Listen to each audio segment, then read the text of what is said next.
ধীর গতিতে অর্থনীতি, সেই দিকটা একটু নজর রাখতে হচ্ছে। 2024 সালের দীপাবলি উৎসবের পর থেকেই স্টক মার্কেটে একটি রিফর্ম প্রসেস চলছে। লাগাতার দুর্দান্ত পারফর্ম করেছে দেশের শেয়ার বাজার, কিন্তু এবার তা পতনের ধাক্কায় বেসামাল। স্টক মার্কেটে সংশোধন বা রিফর্ম হামেশাই চলতে থাকে, কিন্তু এত মাস ধরে একটানা শেয়ার সূচক গোত্তাকে পড়ার নজির খুব একটা নেই। শেয়ার ট্রেডার বা মিউচুয়াল ফান্ড হোল্ডার ভারতীয় শেয়ার বাজার এখন আতঙ্কের কারণ। গত 29 বছরে এরকম হয়নি বলেই দাবি শেয়ার মার্কেট বিশেষজ্ঞদের।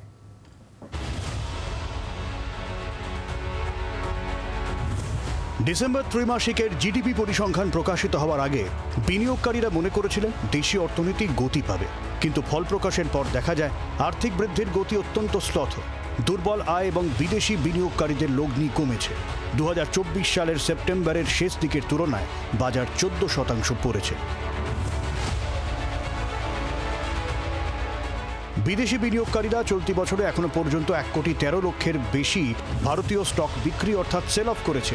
এর মধ্যে শুধু গত মাসে অর্থাৎ ফেব্রুয়ারিতে এফআইআইগুলি 47,000 কোটি টাকার বেশি ভারতীয় ইকুইটি বিক্রি করেছে, যেখানে ডিআইআইগুলি 52,000 কোটি টাকার বেশি নেট কেনাকাটা করেছে।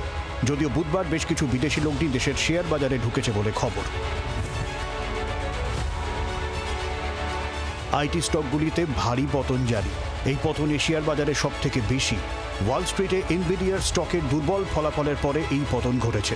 ম্যাগনিফিসেন্ট 7 মেগা ক্যাপ কোম্পানিগুলি সহ এনভিডিয়ারের শেয়ার পতনের পর এআই স্টকগুলিও সেল অফ বা বিক্রি হয়ে গিয়েছে।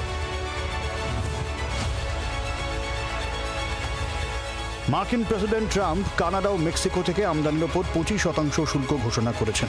পাশাপাশি চীনা পণ্যের ওপর 10% শুল্ক আরোপ করেছেন ট্রাম্প। ইউরোপীয় ইউনিয়নের ওপর 25% অতিরিক্ত শুল্কের কথা ঘোষণা করেছেন তিনি। ফলে বাজারের অবস্থা শোচনীয়। এদিন হুঁশিয়ারি দিলেন ভারতকেও। Other countries have used tariffs against us for decades, and now it's our turn to start using them against those other countries. On average, the European Union, China, Brazil, India, Mexico and Canada, have you heard of them? And countless other nations charge us tremendously higher tariffs than we charge them. India charges us auto tariffs higher than 100%.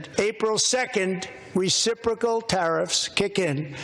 And whatever they tariff us, other countries, we will tariff them. That's reciprocal, back and forth. এটা হলো মরার ওপর খাঁড়ার ঘা।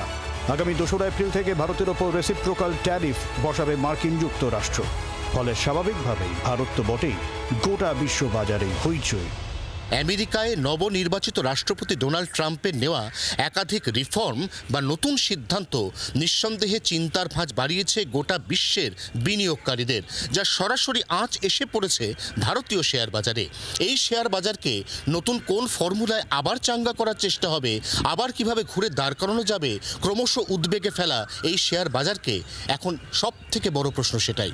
জি 24 ঘন্টার জন্য ক্যামেরায় জয়ন্তর সঙ্গে অয়ন, কলকাতা। বাংলার আওয়াজ, বাঙালির আবেগ, জি 24 ঘন্টা।